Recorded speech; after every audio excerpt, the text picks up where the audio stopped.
domestic flights. Brianna Fallon joins us in the studio with more. Brianna. Yeah, Connor. So if you're planning to fly within the United States soon, it's still important to get a real ID. But if you aren't able to get one before your next flight, or you're choosing not to get one, there are still ways for you to get through TSA checkpoints. You might just need to go through alternative screening.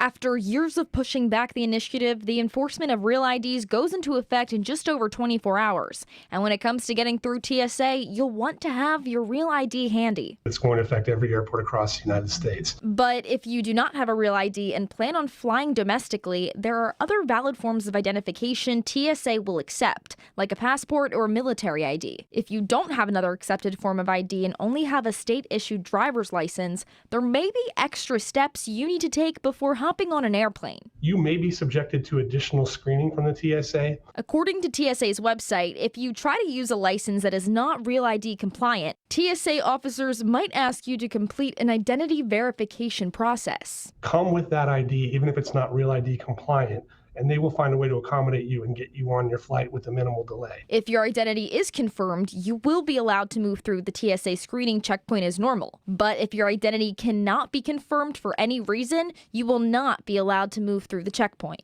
The worst thing you can do is say, you know what, I don't have anything and I'm going to show up with no ID and hope for the best.